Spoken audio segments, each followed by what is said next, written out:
Думаю, що там один з спікерів має PowerPoint.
Екуменічних студій Українського католицького університету у співпраці із фондом Конрада Аденауера за підтримки Євангелічної церкви Німеччини та участі Екуменічного інституту католицького університету в Парижі запрошують до участі у міжнародному суспільному форумі. З 3 по 7 жовтня 15-й екуменічний соціальний тиждень «Мандрівна ідентичність. Осмислення сенсів та цінностей». Війна в Україні ставить перед нами важливі питання: хто ми, куди ми йдемо, у що ми віримо, якою мовою ми спілкуємося, яка наша культурна, національна, релігійна, політична ідентичність. Під час 15-го екуменічного соціального тижня за участі науковців, експертів, журналістів, духовенства ми обговоримо різноманітні аспекти ідентичності людини, нації, громади, особливості її становлення та переосмислення. Реєстрація та деталі на сайті esweek.org.ua. Форум відбувається у гібридному форматі.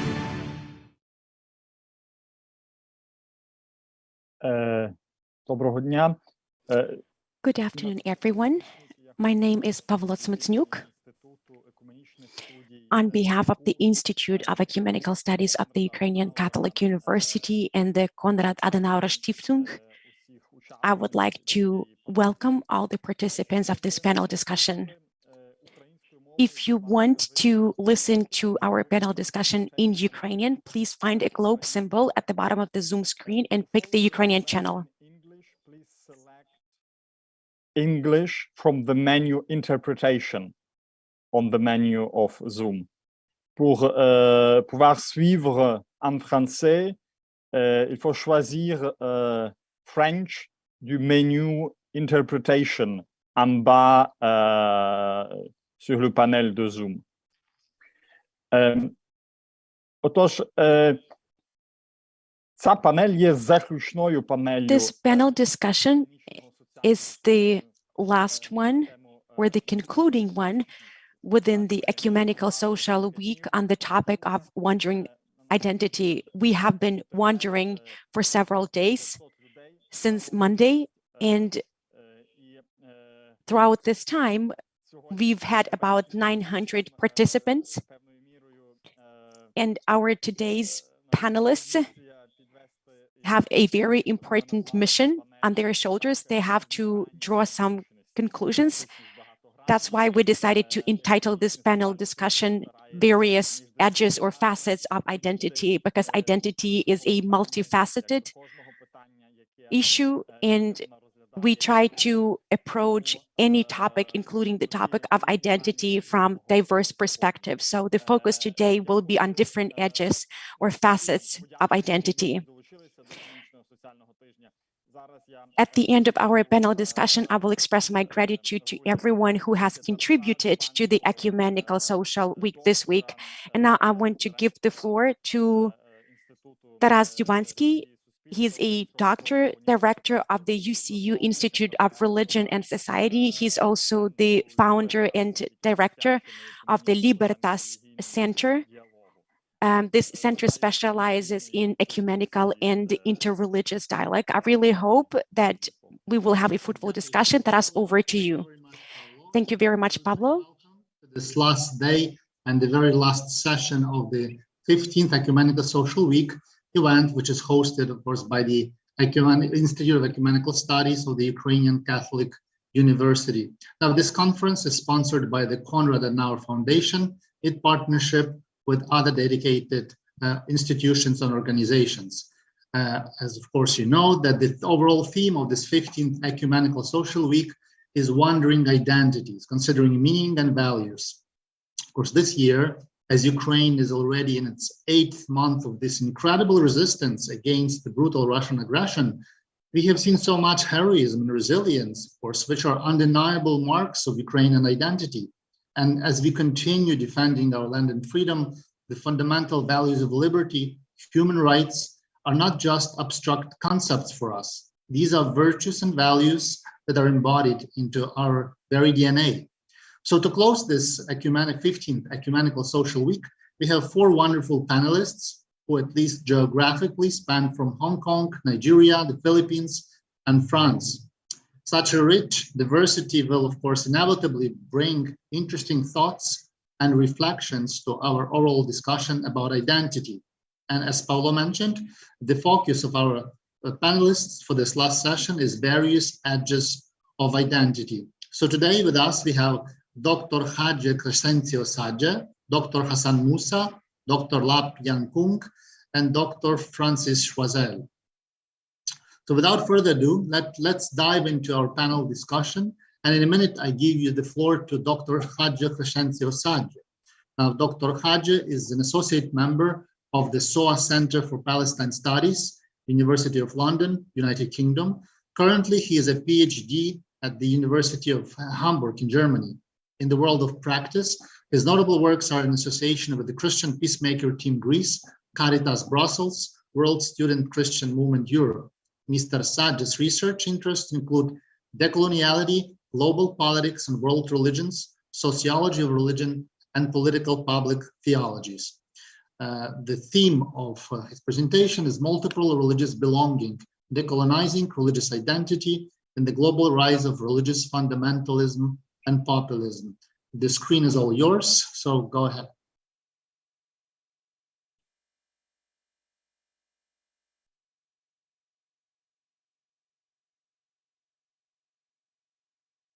Dr. Sadje, are you with us?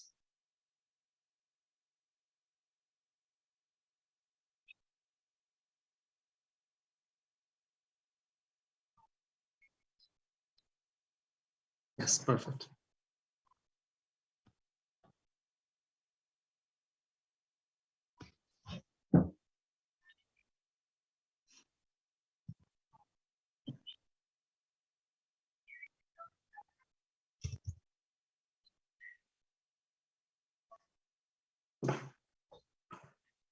Sorry, my internet is not. It's visible now, no? Yes, we can see it. Wonderful. Okay, thank you, Prof. Thank you for this. Thank you for being allowing me to be part of this important conference. Let me start. My title is Multiple Religious Belonging, Decolonizing Religious Identity in the Global Rise of Religious/Nationalism or Nationalist Fundamentalism. Let me start with this slide. With the emergence of global religious fundamentalism, for example, to mention a few, the American Christian Right and the Zionist colonial movement in Israel and Palestine, the Islamic revivalist movement or Wahhabism, the Hindutva movement in India, and animism in Thailand and Japan, not to mention the religious violence associated with this religious revivalism. For example, the 9/11 attack. Many Western scholars have turned their attention to the role of religion in public spheres. For example, in his article titled Religion in the Public Sphere, published in 2005, the German public philosopher Jürgen Habermas writes, religious tradition and communities of faith, I quote, gain a new, hereto unexpected political importance. Needless to say, what initially spring to mind are the variants of religious fundamentalism that we face not only in the Middle East, but also in Africa, Southeast Asia, and the Indian subcontinent. They often lack into national and ethnical conflicts, and today also more form the seedbed for decentralized networks of a form of terrorism that operates globally, and it's directed against the perceived insults inflicted by the superior Western civilization, end quote. Despite its challenging or perhaps complex and problematic role, as many Western scholars describes, it turns out that religion remains influential in contemporary societies, especially in Western nations. However, other scholars, both Western and non-Western scholars, for example, Talal Asad, argue religion never disappeared from the world, especially in non-Western countries, including the previous self-declared communist countries or the Balkan region, for example. This is one of the critiques of early and linear essentialist concept of secularity, also known as the secularization theory.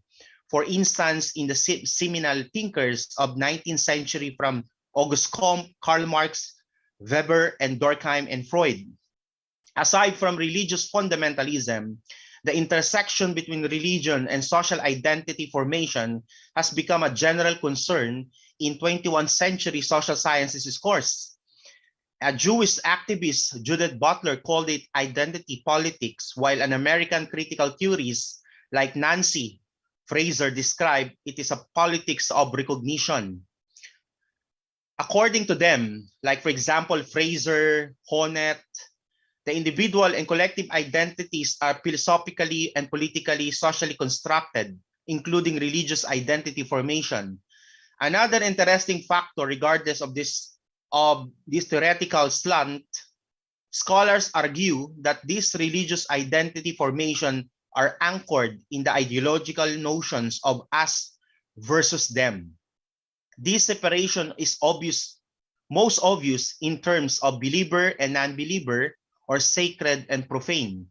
Today, this religious identity based in exclusion is closely connected to religious fundamentalism or religious nationalism. It can be seen as a phenomenon of religious people embracing views that could lead to intolerance of religious diversity, eventually religious violence, or resulted into religious violence. But the question is how scholars will address this challenge or challenges. The million-dollar questions. The million-dollar question is how scholars will address this challenge. Today, there are several responses to intolerance of religious diversity, religious violence, and emergence of the so-called religious nationalism. Many Western scholars contend that reaffirming the various thought of Western philosophers like David Hume, Arthur Schopenhauer, Friedrich Nietzsche, Ludwig Feuerbach, or the God is Dead movement, for example, the famous militant atheist and author of God's Illusion, Richard Dawkins. Other scholars resort into emerging in the description of religion is a changing methodology and interest. It is a change in that theories are no longer looking for a primordium or origin of religion, an essence, core of underlying root of religion, or hypothesizing concern its development or chronicle origin of religion. There is shift from singularity, the assumption of religious single essence or single chronicle, into plurality, in which the theorists now view religion as consisting of many components. They believe that by examining this multiplicity, they will notice definite arrangement, which Walter Kapps referred to us as an assemblage of element or constellation of ingredients, even possibly the pattern of interrelatedness. While some scholars concerned in the language of religion, according to this intends to provide an adequate answer to the questions, how is religion expressed, in which theories has proposed hypotheses. The question of expression brought about a keen interest in analysis of the language of religion, especially on behalf of continental theories, which main concern were the workings of symbolic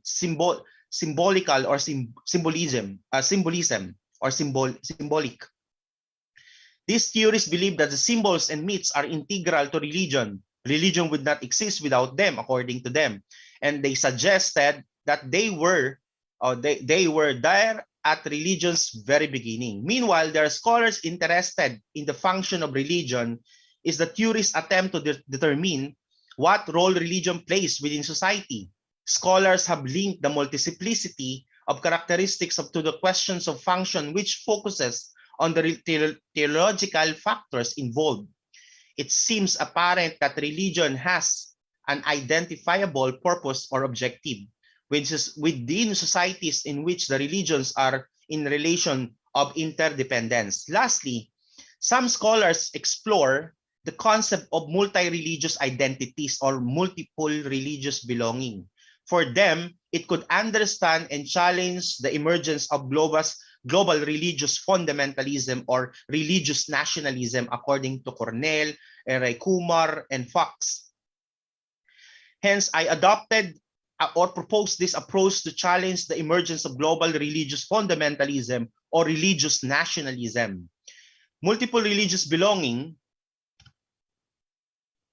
as another option, not only the option or alternative, but one of the options, although many options, and it depends on the context, because context also matters, to understand the phenomenon of religious fundamentalism or religious nationalism.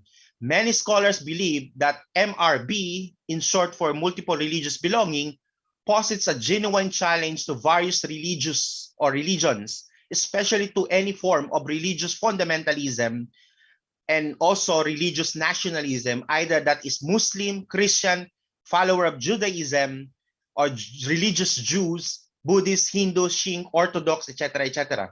But the question remains, what we mean by multiple religious identities or multiple religious belonging, or MRB in short. According to Catherine Cornell, I quote, while multiple religious belonging tends to viewed from the perspective of the subject who claims identification with more than one religion, all religious belongings involves an interplay between personal or subjective identification with a particular religion and an objective institutional or communal confirmation of that identity, end quote.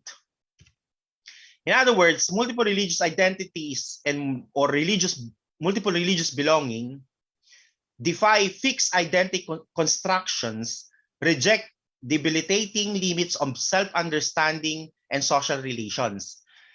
Other scholars have argued that multiple religious belonging implies equality or mutuality. For example, Karen Georgia Thompson, in her unpublished conference paper in 2015, she argued that dual belongers are not converted to another religion. They encounter the second and it becomes added value to the spiritual experience of the knowing, the divine, the self, and the world. This transformative aspect of multiple belonging is emphasized as unique and forges new territory in understanding how individual or community encounter religion and incorporate them in their lives, end quote. Putting this together, according to multiple religious belonging, or MRB, can be broadly viewed as it happens by choice. In this more well-known type, there is a freedom for individual to choose and chart out her or his fate in a new religious direction.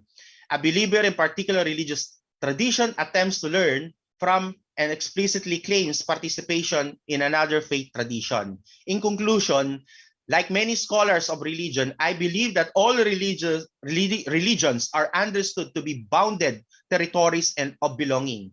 This is to say that there are quite clear lines of demarcations between each of us, that Christianity, Islam, Hinduism, Judaism, Zoroastrianism are understood to be clearly separated and demarcated. However, I believe that multiple religious belonging, or MRB, could be one of the alternative or antidote, one of the antidotes or alternatives among alternatives and antidotes to religious fundamentalism or religious nationalism.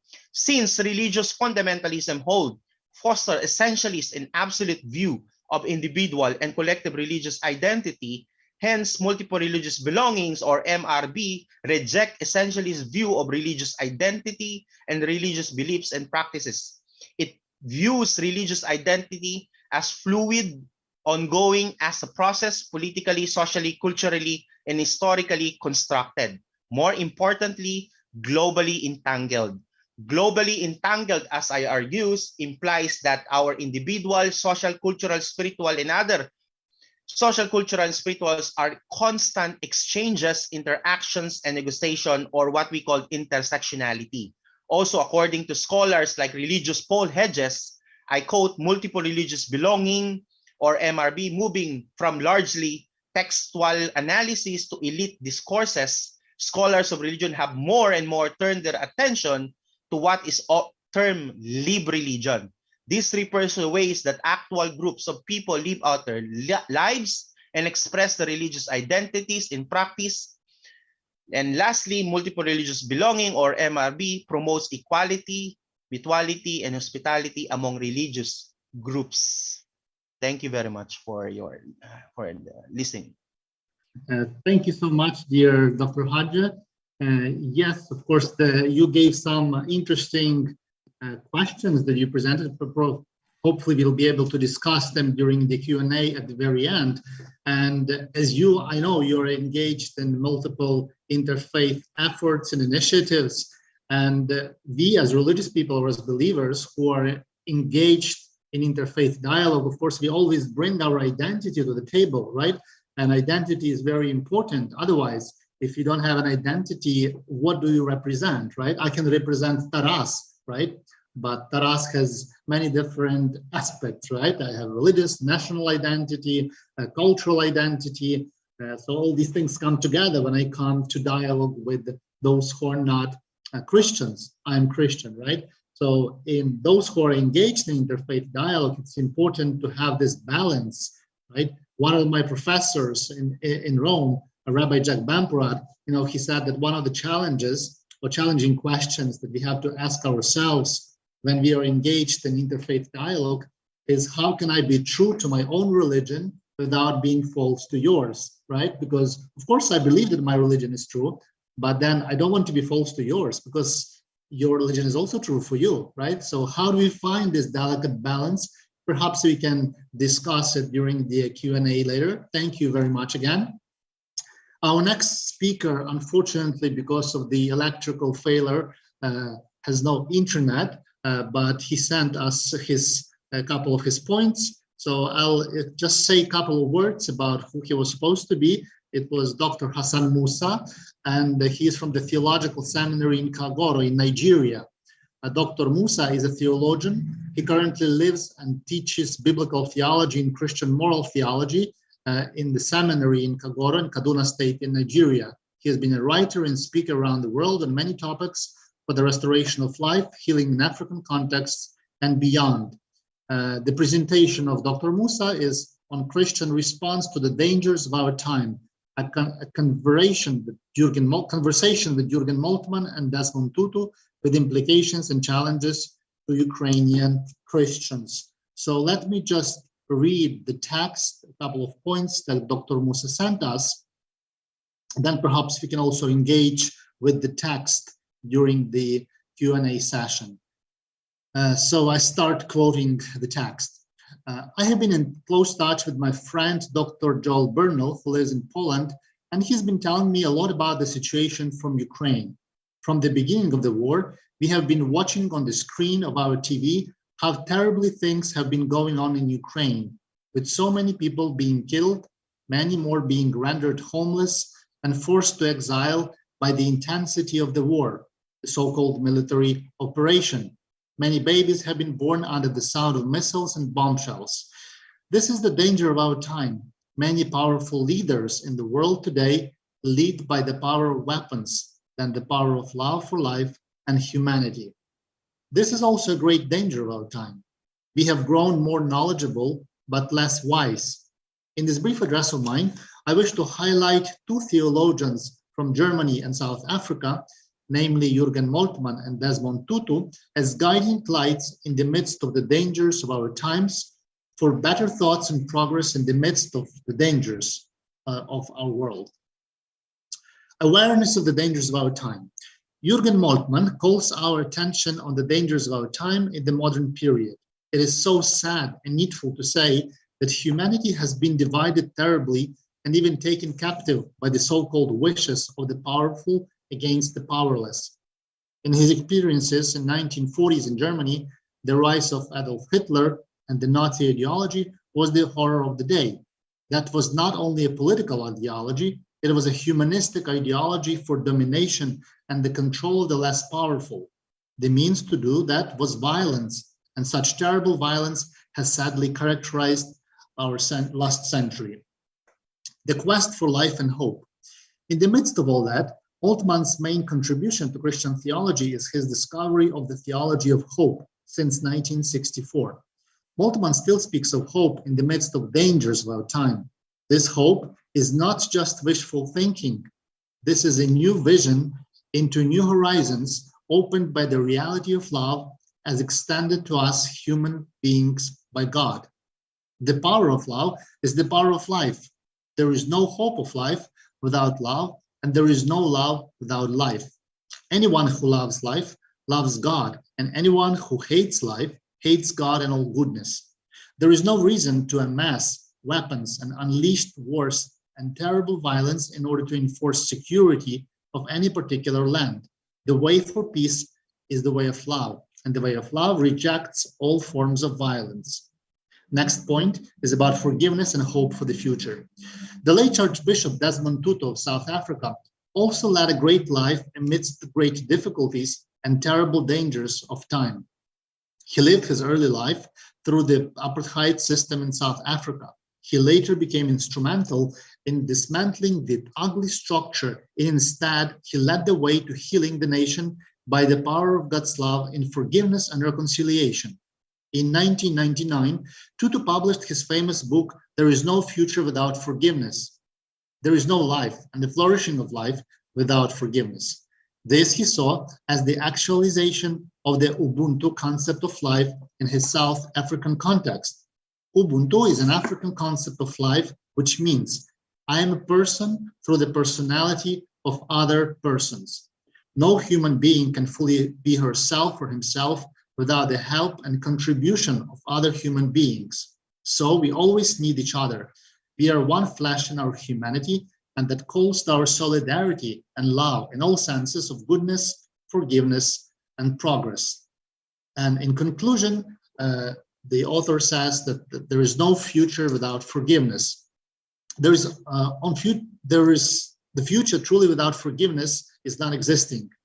We cannot make progress with the power of weapons, but we must learn to drop the weapons and to learn war no more. This is the vision of God for the end of time. We find it in the Jewish scriptures and also in the New Testament. When God's love and peace comes to and through our lives, we have nothing else to do than to love and live together. To all Ukrainians in the world today, we send you words of solidarity and affirmation of your humanity. We totally reject any act of war and violence against you and your land. We are asking for freedom and dignity to all Ukrainians in the world and to all humanity at large. We pray that the atrocities of the past will not continue to haunt us today. We pray for more peace in the power of love and forgiveness. We need each other always. No future for anyone or anything without love and forgiveness, justice and human dignity, and freedom for all. So this was the text from Dr. Musa from Nigeria, and very powerful. So I thank the doctor for these words of encouragement, also to stand in solidarity for Ukraine, because we really need this in these difficult times. Perhaps some points we can also highlight during the Q&A at the end of the panel. Now let's move to our third speaker for today, and it's my joy to present to you Dr. Lap Yang Kung, who graduated from the Universities of St. Andrews and in Glasgow in Scotland. He has taught Christian theology at the Chinese University of Hong Kong since 1996. His current research is on church-state relations, memory and religion from a post-secular perspective, salvation as visions of the good life, and theology of disability. He is the Dean of the Institute for Advanced Study in Asian Cultures and Theologies and Honorary General Secretary of the Hong Kong Christian Institute, a Christian human rights NGO. The topic of Dr. Kung's presentation is Ecumenism of Blood, Global Citizenship and International Relations, a Hong Konger's perspective on the Russian invasion of Ukraine. The screen is all yours. Welcome, Dr. Kung. Okay, yeah, thank you very much for giving me this opportunity to join this Ecumenical Social Week. Well, at the very beginning, I'm so eager to come to Ukraine. Yeah, but unfortunately, we know what has been going on in Ukraine. So, but even though we are not able, but many of us may not be able to come, but our hearts are with the people in Ukraine. So let me share my PowerPoint with you. Since I have been given about 10 minutes, not more than 10 minutes to do my presentation. So this will be a very, very short one. So actually, you can have a little bit more time as right. the speaker and come up. So we have the leisure of having more time. So right. Okay. Thank you. So, so the theme that I'm going to share with you is about ecumenism of blood, global citizenship, and international relations. So this is conduct from a Hong Konger's perspective. Now, first of all, I just a very, very brief discussion about what do we mean by international relations. So I do not need to give into a very details of different theory about the international relations. So properly, there are three main types when we are talking about the international relations. So the first type is some people will call this is the realist perspective. So it will see, you know, the international relation is something about the struggle for power. So in other words, that you know what have been happening in Russia, in Ukraine. So this is about the balance of power. Well, so different people have different perspective of what is going on in Ukraine. Since I'm coming from Hong Kong, and then Hong Kong is part of China, and you may know that you know China is one of the few countries supporting Russia. So according to what I have received in Hong Kong, not so many people they believe it, but according to the government perspective, so what has been happening in Ukraine is something started by the American or by the European community. So it is not something, you know, started by the Russia. Russia is the victim of the war. So there is some of the propaganda, you know. So anyway, so this is something called concerning about the struggle for power, about the international relations. So in order to solve the tension or to release some kind of conflict in international relationships, so the balance of power is so important. So that's the first perspective when we are looking at the international relations. But some other people will talking about as human beings, so we are a kind of stage of nature. So in other words, that we need some kind of social control in order to have some kind of peace among the people. Otherwise, that we are not able to achieve anything. So in other words, that international relations is so important for different countries because we need such kind of system or such kind of a mechanism in order to bring different, you know, parties, different countries to come together to have some kind of compromising or something like that. And people may say that, well, this is something done by the United Nations, but all we know that, you know, United Nations sometimes is very, very weak, and then it may not be able to do anything. For instance, like just what happened in the last few days, the North Korean government, you know, make a bomb somewhere in the Pacific Ocean, you know, and during the time of the Security Council of the United Nations, both the Russia and as well as the China, they use their veto power, to stop the discussion and something like that. Okay, so there's the second type when we are talking about the international relations.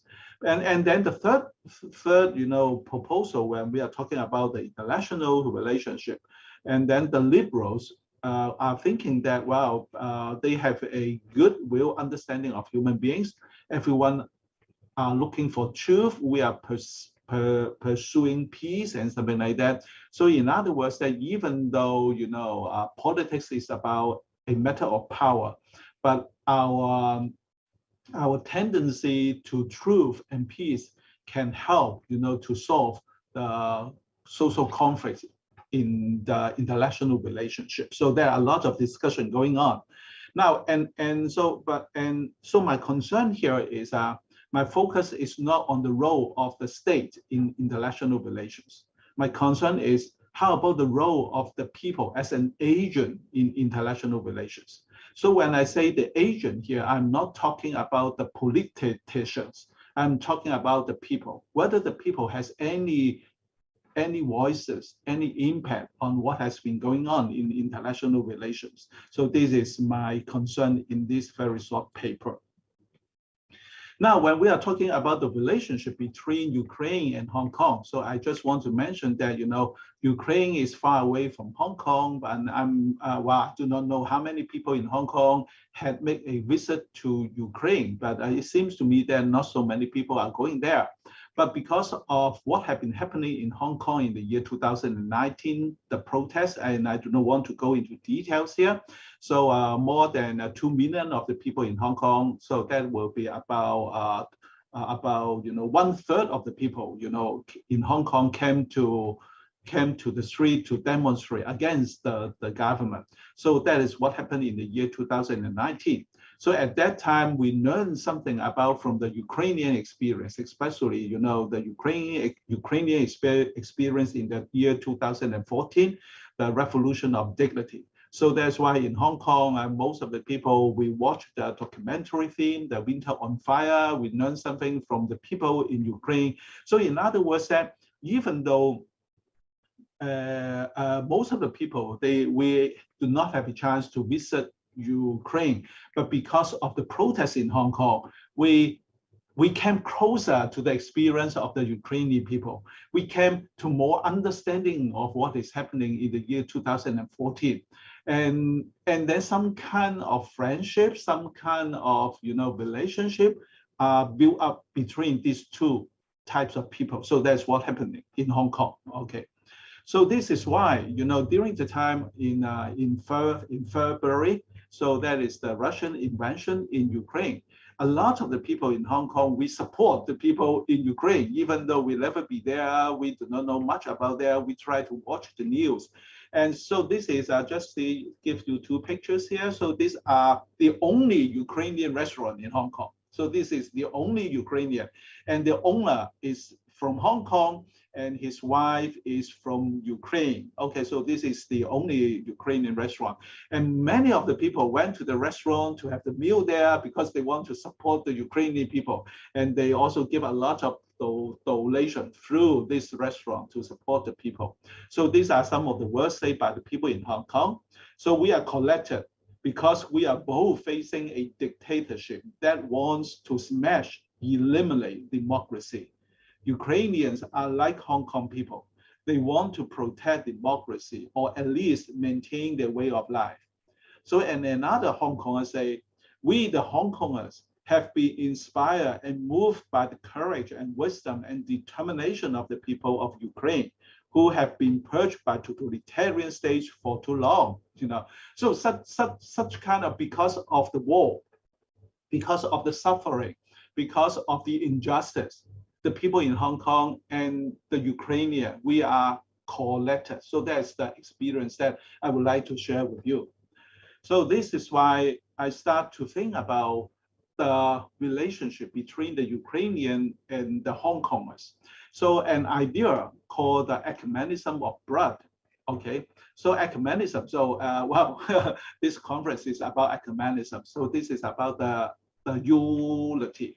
And Pope Francis in the year 2013, and then he used the phrase ecumenism of blood to describe the Christian being killed by other people. Okay, so that's why. So what he is trying to say is that no matter whether you are an Orthodox, a Catholic, a Lutheran, or an Anglican, but because of our faith, because we are the followers of Jesus, we were killed. So that's why he used the phrase of the ecumenism of blood to describe the unity of the churches, to describe the unity of Christian. But what I'm trying to do is that I will try to extend the meaning of the ecumenism of blood. Well, for Pope Francis, this is something talking about the unity of Christian. But for me, I think this is talking about the unity of humankind. So in other words, that as a Christian, as a churches, how do we learn about ecumenism? We learn about ecumenism is in the midst of those people who are suffering. So we learn what about ecumenism is in the midst of the Ukrainian people who are suffer from the Russian injustice invasion. We learn more about ecumenism from the people in Hong Kong. They are doing demonstration against the Chinese government. So we learn ecumenism from there. So, and their suffering, their injuries and their blood, they bring us coming together. So in other words, that I don't want to go into details here, but I just want to say something that the whole idea of ecumenism of blood have to be moved beyond the church as the center, but rather the experience of the people. So it is the suffering, it is the injustice bringing us together. We share, no matter whether you are a Ukrainian, you are a Hong Kongers, you are coming from Germany or from Italy, we are one because, not because we are bound by our faith, but bound by the suffering and the injustice. So that's what I'm trying to say here.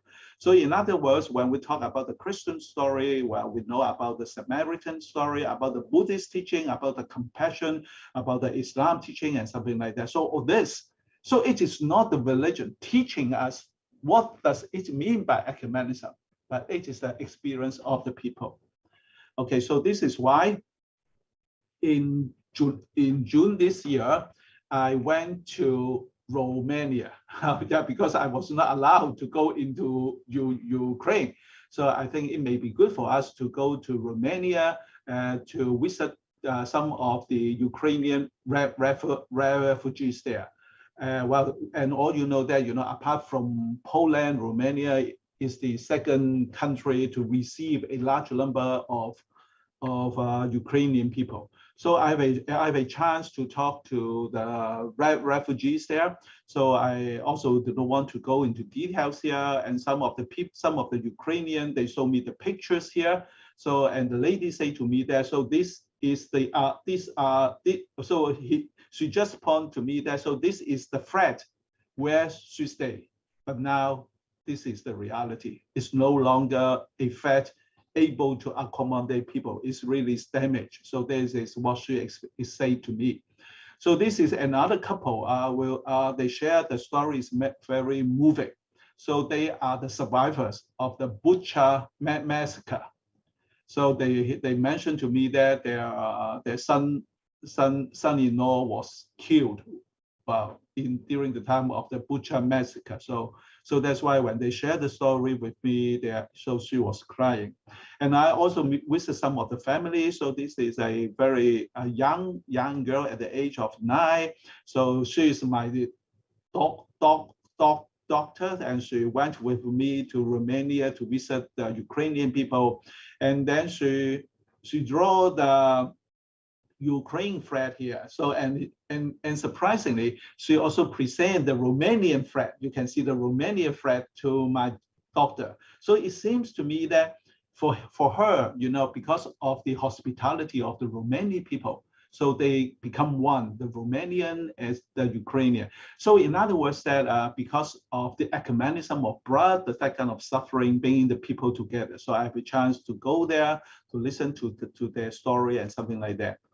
Now, because of such kind of experience, so he helped us to reflect what is the meaning of global citizenship. So most of the time when we're talking about the global citizenship, we will focus on the global ethics and something like that. But what I'm trying to argue is that, well, the global citizenship is something emerged from an ecumenism of blood, is outraged by social injustice. It is not just only an ideal. It is not just only about a vision or about a utopia of what the future will be and something like that. But this is really coming from our outrage by social injustice. And because of the whole idea of the global citizenship, so we have to be aware of the wider world and have a sense of well-citizen. It is being critical of history, which has been shaped by nationalism and Hong Kongers. So that's why, even though, as I mentioned, Hong Kong is part of China, but I would say that most of the Hong Kongers, we do not share the vision or the ideology of the Chinese government. We hold differently. Not necessarily we deny we are Chinese, but our citizenship is not bound by our national identity. But because of the ecumenism of blood, we have to go beyond our boundary to live with other people. So this is what I understand the global citizenship.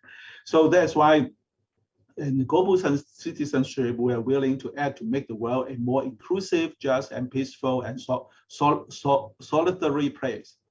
Now, and finally, at the end, I will try to, how can we reshaping the international relations? So the first one is that people being suffer and killed in the war continuously challenge the realist approach to international relations.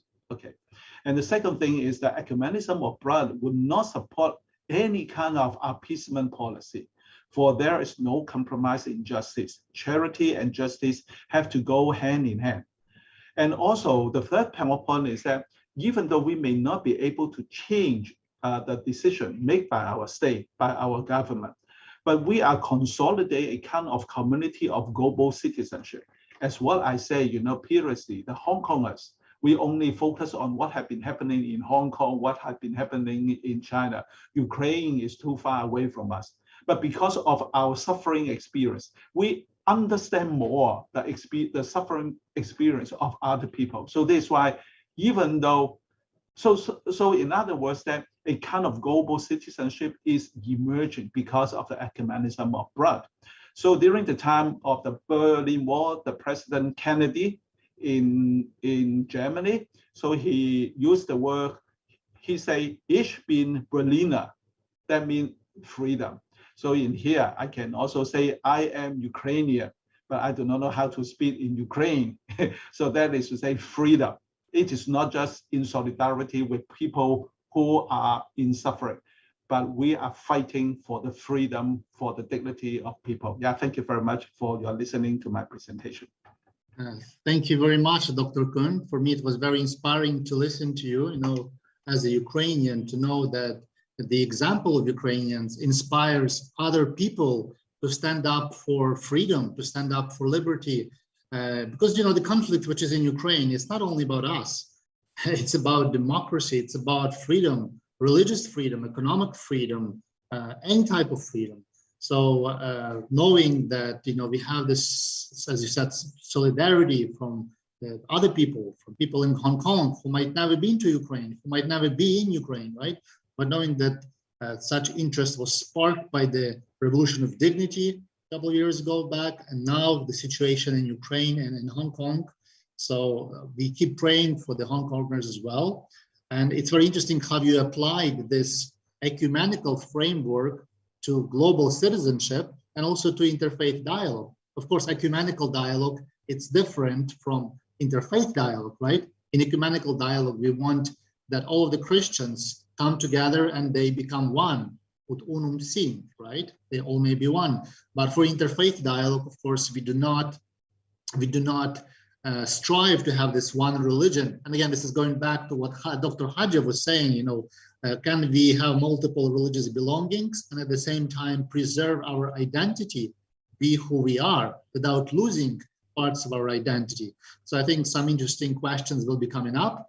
And before we move to our last speaker for today, if you want to ask a question, you can chat your questions, write your questions in the chat box. We already have one, I think, but feel free to have more questions in the chat box, and we will present them to the panelists at the Q&A session. Now, lastly but not leastly, it's my honor to present to you Dr. Francis Choisel, who is the Director and Master of History from the Catholic Institute of Paris. Dr. Francis is a Doctor of History. He is a specialist of the Second Empire and Gaullism. He is a lecturer in the 19th century history at the Faculty of Letters of the Catholic Institute of Paris, where he also directs the cycle of the Master of History since 2017. And the topic of Dr. Choisel's presentation is regional identity and national cohesion towards a new theoretical approach. The floor is yours. Please go ahead.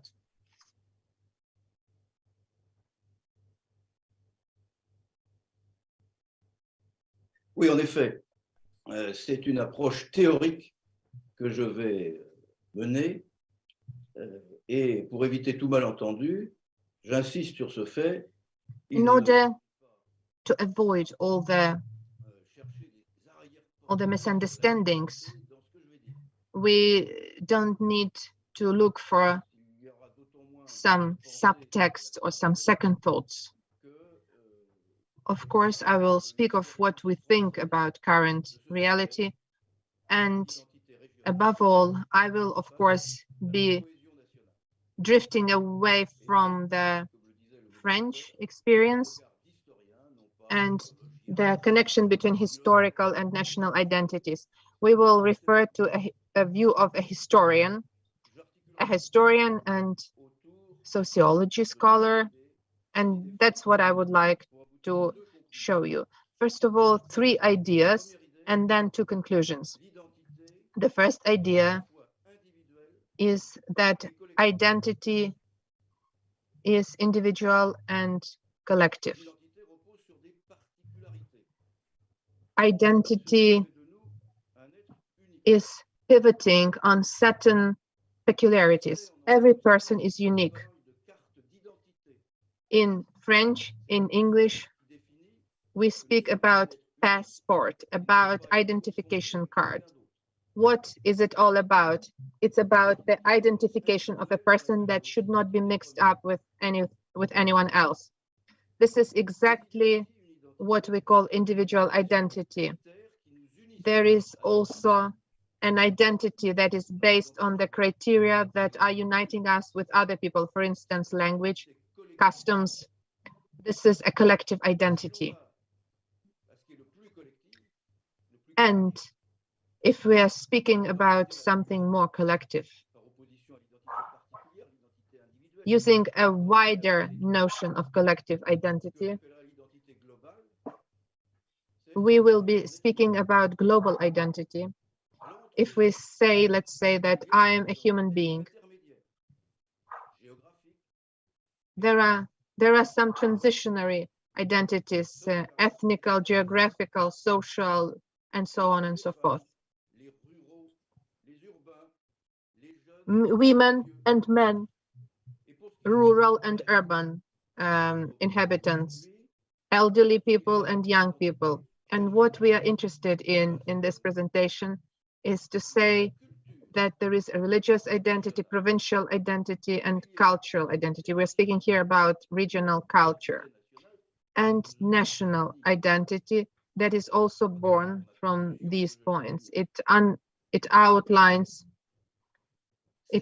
everything I would like to say. So I'm approaching this conclusions of this idea. These transitory identities or in-between identities are somehow connected with the global identity, but they are also in touch with the individual identity.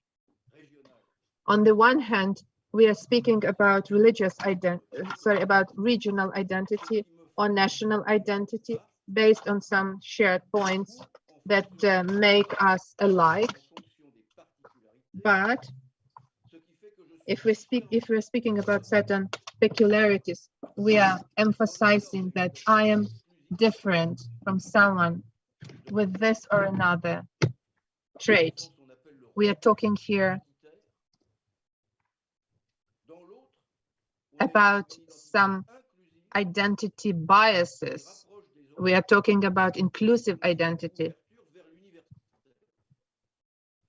that is making us like others, but at the same time underlines our universal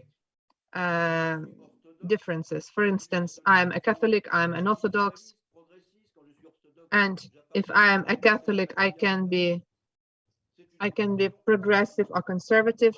If I am an Orthodox, I can be both. I can be in different confessions.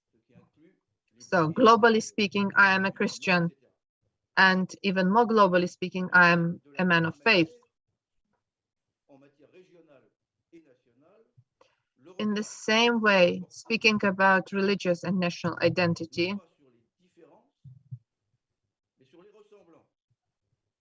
we are speaking not about the differences, but about similarities.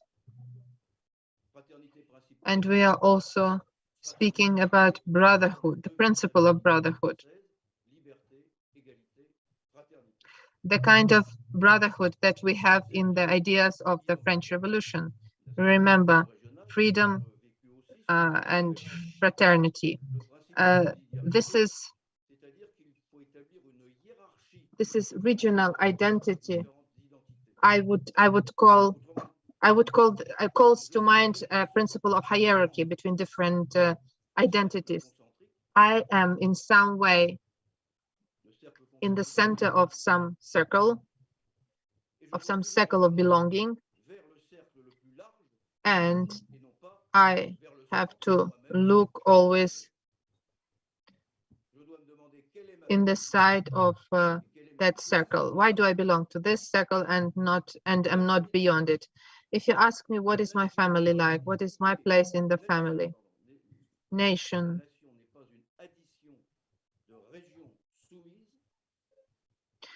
nation is not about belonging. You cannot say only that it's belonging. It's a free unity of free people who decided to do this out of their free will. I am not talking here about subjugation to a sovereign or an emperor. Where do we take the idea of feudal vassal who was listening to his landlord? We are talking here about solidarity, united by solidarity, as if we are united by one family ties, because we have one father, one source of genesis. I will add here that at the beginning, in the past times, king looked like an owner, and his kingship was his property. So what he was doing, he was trying to multiply his property, his land. Sometimes he would buy, sometimes he would simply annex, to annex some territories, and he then later subdued the conquered village to his power. And this way, any idea of free will was cast away. Today, we often feel that the relations between religious identity and identity national are such that make us think that as if the king still exists, but now the king is substituted by a state. It's the capital in France.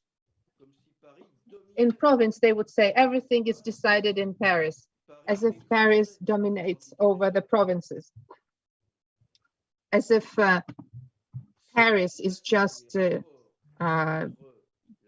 tracking down and destroying their identity. Speaking from the point of view of dialectics, of dominating one and the one who is being dominated, If we apply Jean-Jacques Rousseau's philosophy, after the French Revolution, we established the principle of national sovereignty, vertical and horizontal links. We don't have a state that is equal to territory, and above all, we have people with identity. So identity in some way became counterproductive. French Revolution symbolized this new idea of nation, because others were calling it a federation. When speaking about 1798, the 14th of July, which is now celebrated as the National Day. But what was actually happening at that time? The conquering of Bastille, then toppling down absolute power, absolutism. So this is as if rebooting of France, renewal of France, because all the provinces, all the towns became members, so to say, of the French kingdom, and they became representatives of the French nation.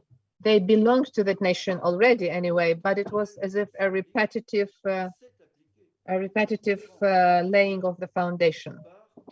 Thus, in France and in other locations, we can speak about certain consulting with the people, plebiscite. We call it today referendum. At the beginning of the revolution, we were speaking about Belgium, and Belgium changed its position. The territories used to belong to the different people. First of all, we were speaking about plebiscite. When we were talking about colonization, of decolonization of Algiers, everything was done again with plebiscite. Today, decolonization, contemporary decolonization also goes on with the plebiscite. We are asking common people what they think about this. After the First World War, when problems arose and huge changes were taking place on the European map, it was again decided by referendum. So the conclusion I draw from my second idea is that we have to leave behind this vision that a region belongs to the capital of the country or to the government of the country. And in order to compare it again with the family, with the loved ones, I would say nation is above all motherland. But it is not only shared threads that unite. It's as if a kind of marriage, a kind of unity of different national peculiarities under one common denominator. In other words, we are speaking not about homogeneity, but about heterogeneity. Identity, personal, family, regional, national, and so on, is not stable. It's not unchangeable. And it has never been homogeneous. If we look at it chronically through centuries, it changed. Let's remember the Middle Ages, Jeanne d'Arc.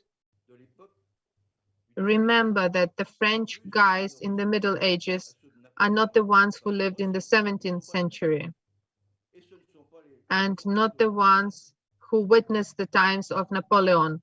Of course, they have some similarities, but these are completely different people.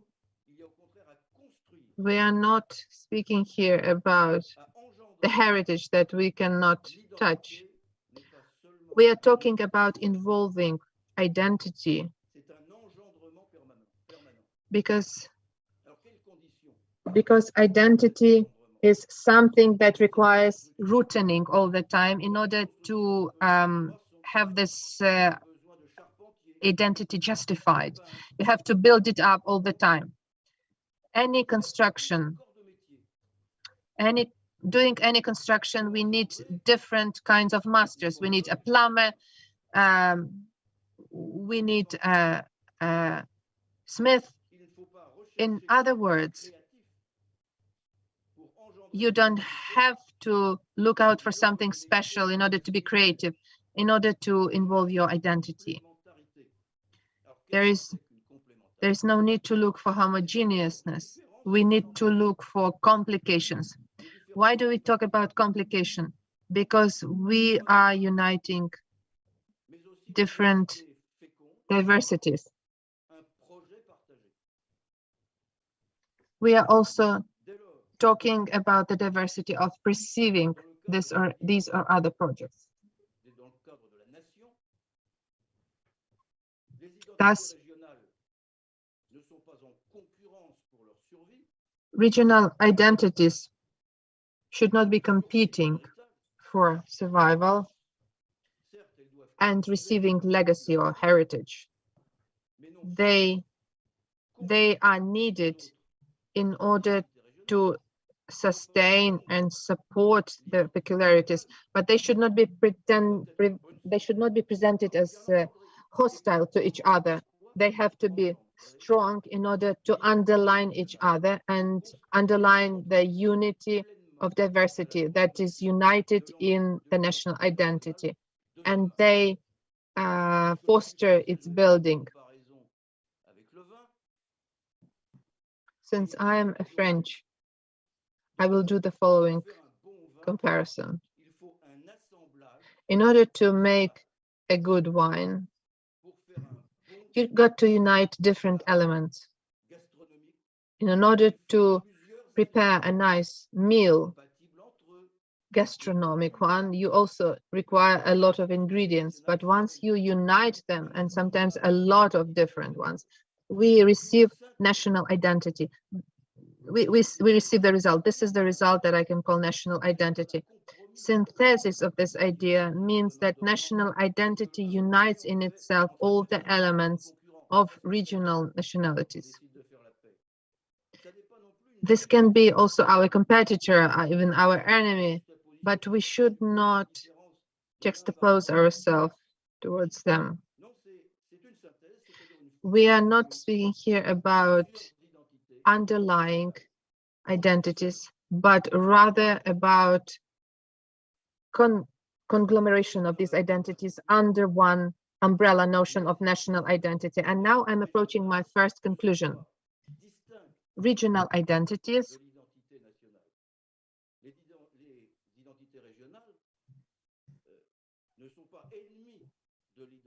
are being summarized in the national identity. They cannot be hostile to it because they are the national identity's components. Moreover, they are also its source. National identity is the creation of regional identities. Since regional identity that casts away the very idea of national identity. Remember how we had problems with Corsica, Basque country. We also have such elements with us here in France.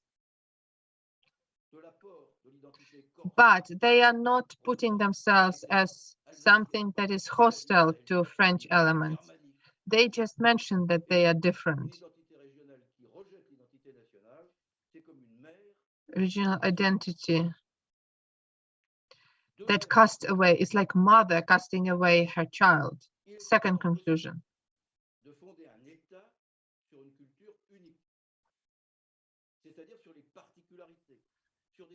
It might be not possible to find a unique culture that is compiled out of perfect homogeneousness. So in order to speak about the differentiation that I mentioned at the beginning, we are starting off at the point of diversity, and we have to cherish this diversity, because otherwise we will not really be a state or a nation. Other peoples have more ambitions to impose their culture on us. And this is already a deviation, a special deviation that is not pertaining to the national identity. So by combining this way the differentiation of various identities, I mean regional identities, and with the taking into account of outsiders' impact, this is a maniac vision, because culture must be preserved. Culture must be constantly being constructed, and to construct is supposed to construct civilization. Dr. Choiseul, 1 more minute So to finish, please. comparison, 1 more minute. fusion, transcendence.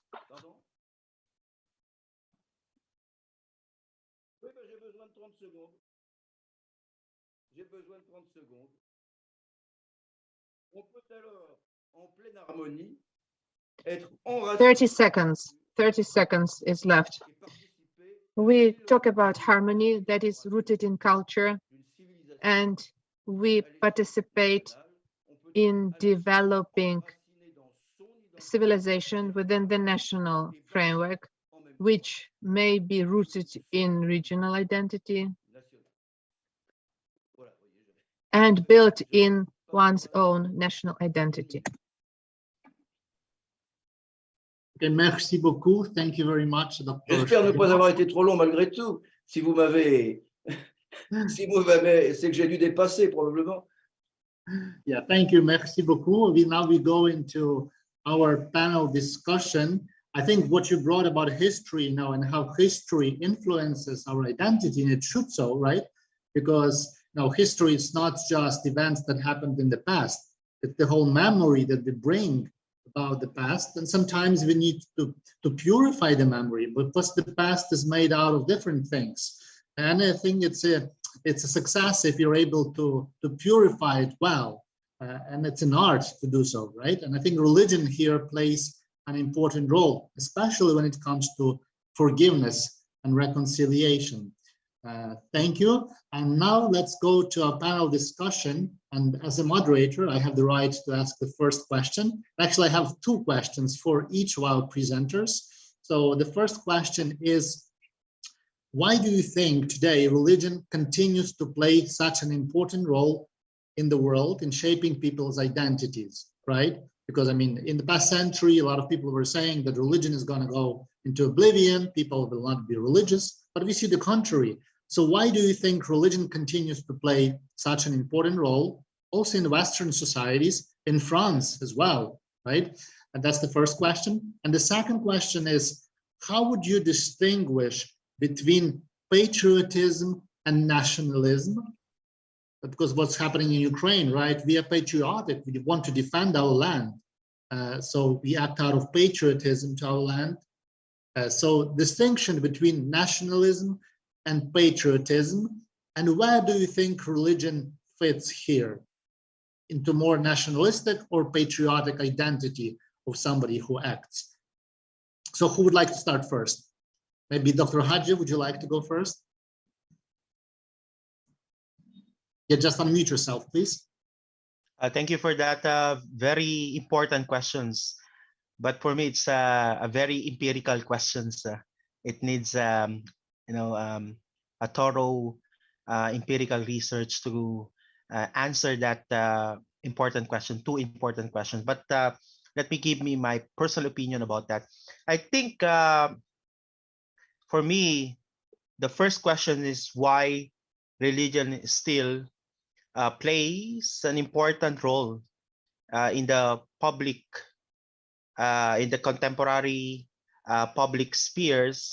Is not actually a question for non-Western societies like Philippines, Indonesia, even Iran, or even perhaps in Ukraine. I think that is the problematic universalizing essentialist assumptions by most Western scholars from the early 19th century, late 19th century, until Talal Asad questioned challenge this dominant narrative that religion, becomes again, an emerging social factor in the contemporary public spheres. But as I said, it's not a question for non-Western societies like Philippines, India, Iran. So yeah, that's my very short and quick answer for the first question. The second questions, as I said, is a very empirical but important questions. I think I don't have answer for that. Perhaps the Ukrainian people could answer that. But patriotism and nationalism in the Philippines, the concept of nationalism, it's already a debatable concept. But until now, it's still used by the left movement, especially the National Liberation Front or the communist group in the Philippines. It was still used, but now it's already questions because nationalism become, it's a form of nativism. It's become how they understand nationalism in the Philippines. It become a nativist in that sense. They reject, the total rejections of Western ideas. But now it's difficult to engage nationalism in that kind of line of thinking, since we are globally entangled. But patriotism, I think it's more positive for Filipino, because it's a very broad topic, from individual to communal to societal level. Patriotism is very important because it nurtures for Filipinos how we should engage, the corrupt system in the Philippines.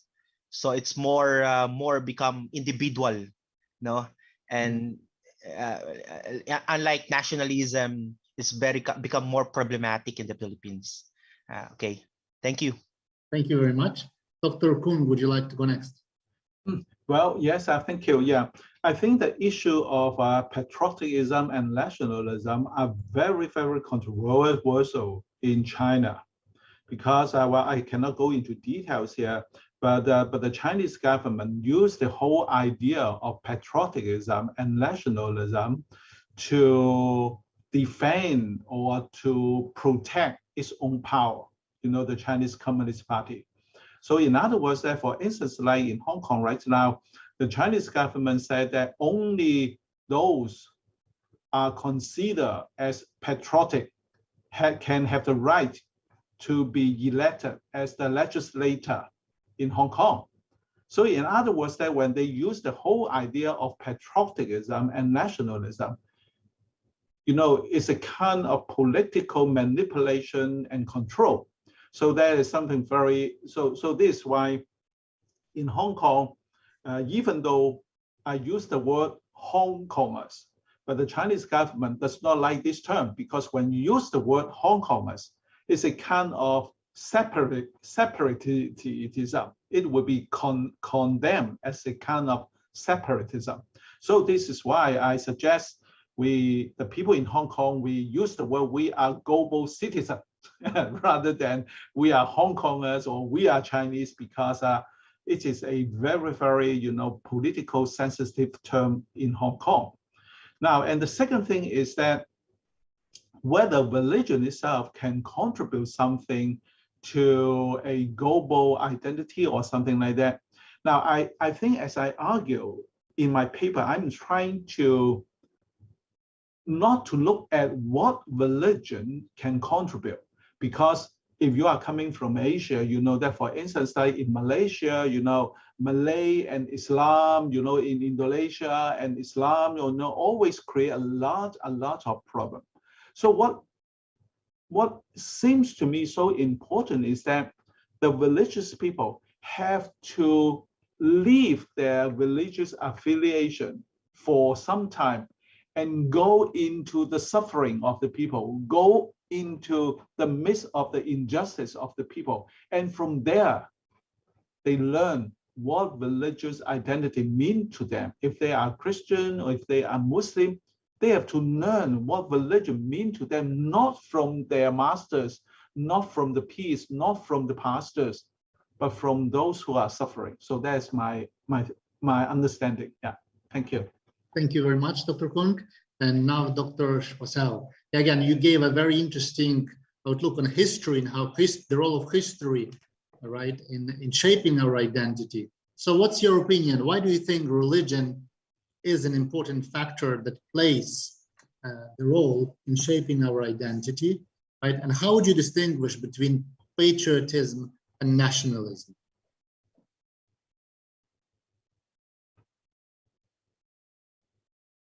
Oui, alors je commencerai par la deuxième question. I will start with the second question. Patriotism is something that I call closed identity.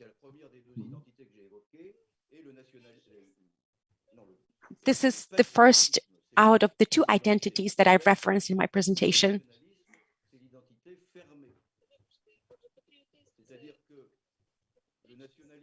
It's a little bit different. I'm really sorry. So patriotism is an open identity, while nationalism is a closed identity. Nationalism rejects all strangers, while patriotism can tolerate others. Patriots can be in solidarity with the patriots from other countries.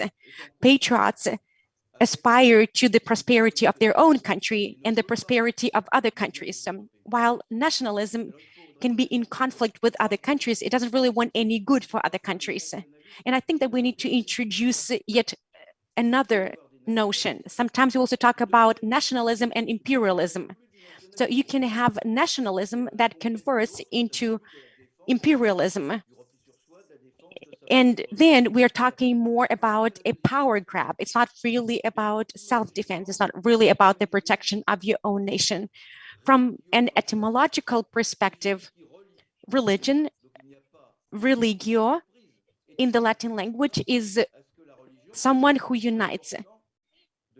So if we have a look at the etiology of the word religion, it will not really come as a surprise to us that religion is an important element of our identity that unites, that connects.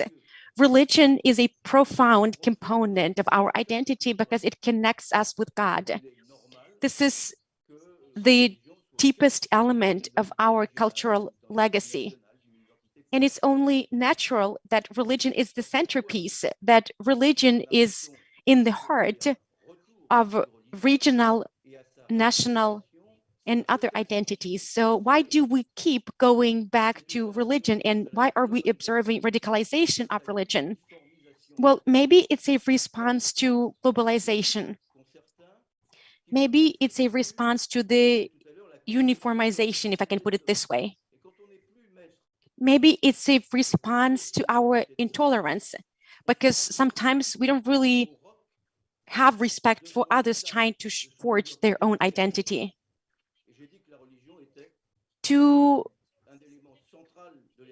find our bearings, we always return to this foundation, to the central element, which religion is, because this is the core or the heart of our identity. And now I want to go back to your first question. When we cannot really own our future, we try to find some connections in the past, and that's why patriots can get transformed into nationalists. Thank you very much for your kind response. And we also had one question from the audience. I don't know if you saw it in the chat. So the question is, could you shed some light how the political philosophy of anarchism has influenced the religious studies and doctrine? Anybody can jump in here. So could you shed some light how political philosophy of anarchism has influenced religious studies and doctrine?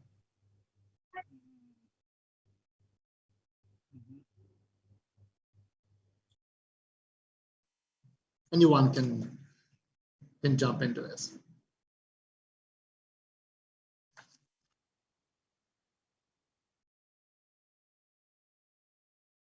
Okay, if not, then my question to Dr. Francis would be, again, history is a fascinating phenomenon, right?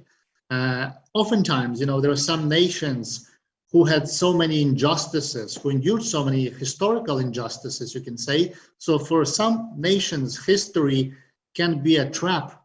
They can feel to be trapped in the past. So how do you liberate yourself? Of how can history be a liberating moment so people can move on with the future, in your opinion?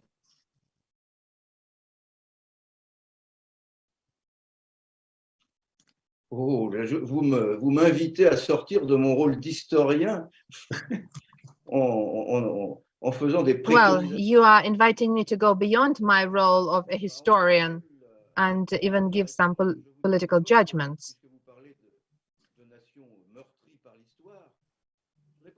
Since you are speaking about a nation that suffered or underwent a lot of suffering in the past, history, it's about experience. Experience you have to process. It's the experience of wisdom, and you have to look at the history and absorb this wisdom. Although we cannot, on basis of this wisdom, foresee or prophesize future, but still, speaking about those threatened nations, I mentioned a lot of things, but there are nations that do not have a state, and they survived despite the fact they didn't have a state. There were others who had statehood, but still they disappeared. What way can you survive? So, what way can identity survive, right?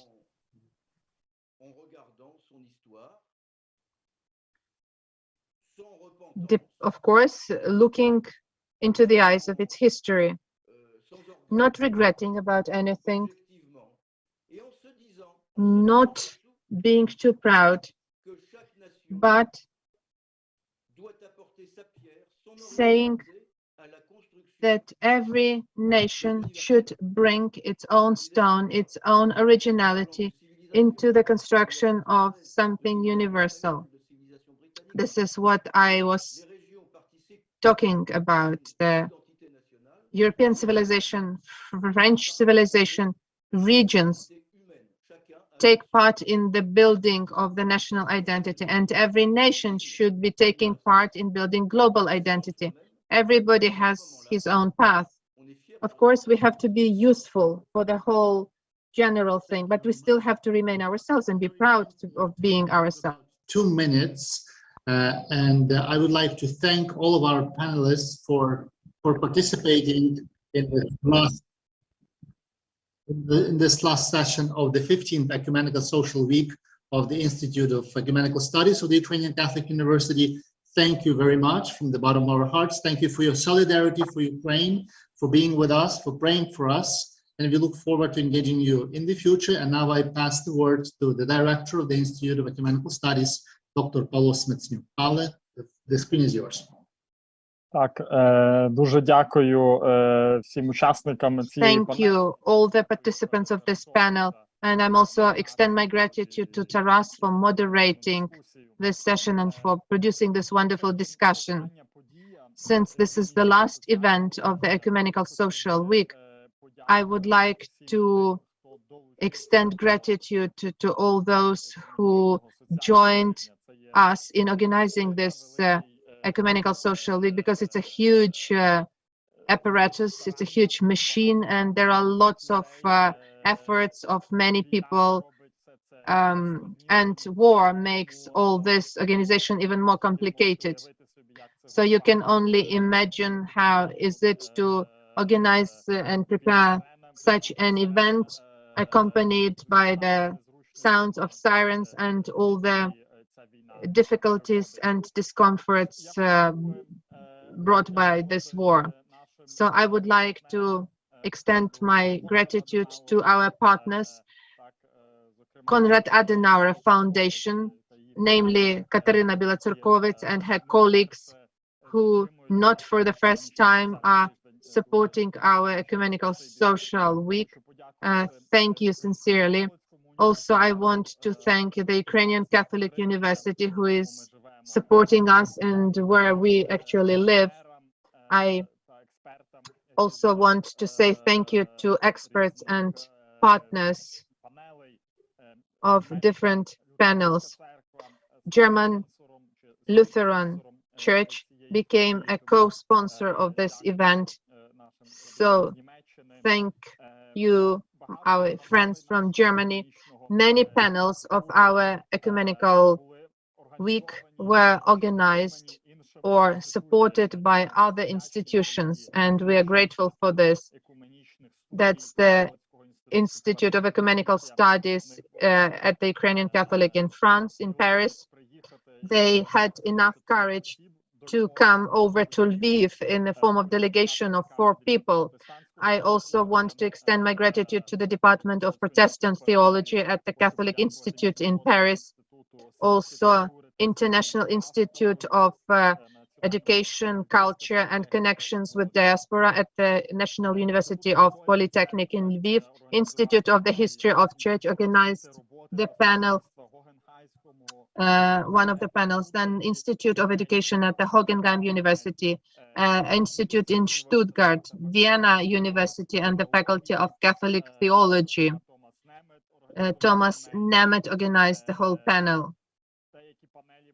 Some panels were supported by Kneva Foundation, Catholic Association of Christian Wellness in Africa. Then Lviv City Council is a partner of Ecumenical Social Weeks in Lviv. Thank you to them. I also want to extend gratitude to media, Marta Bilska, and our media partners, Tvoje Misto, Risu, also informational department of the Ukrainian Catholic University. Marta Bilska was helped by Marta Hrebenyuk, Marta, Lydia. Thank you. We would not be able to communicate if we didn't have our interpreters. So I want to extend my gratitude to our interpreters, Olga Tishkovets, Helena Pastushuk, Natalia Yaroshko, Yuri Zeleny, Yuri Silvestrov, Vitaly Klimchenko.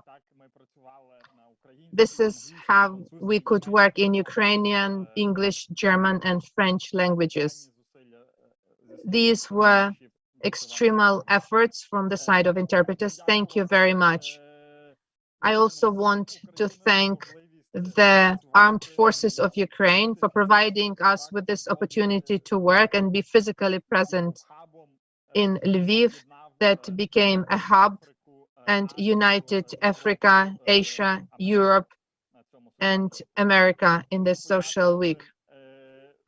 I also want to thank all those people who have been working for a year to make this project happen. First of all, Irina Kitura, who is coordinator of the Social Week. She has been working the whole year to make sure that all these panels are set up well and are on high quality level. So you can only imagine what kind of pressure she experienced when the war began. She left Ukraine with children, then she came back. So a lot of effort behind this. This ecumenical week still became even more international. It was difficult to organize it. Also, I want to thank all other colleagues from the Institute of Ecumenical Studies, Halina Bukhonko, Roman Figas,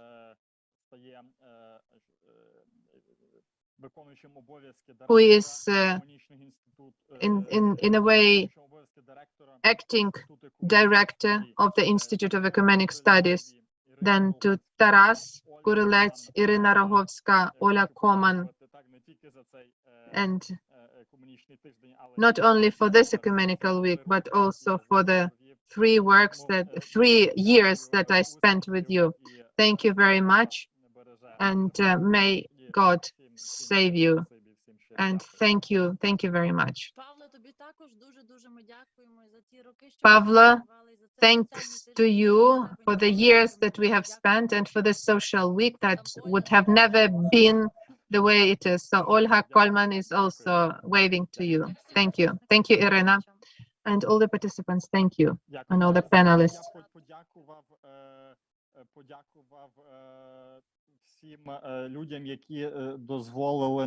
And I'm not sure I said my thank you to the people who are technical support. Oleg Vanyo, Vitaly Ruvim, thank you for enabling all this. Oh, we can see all of them. Guys, thank you very much.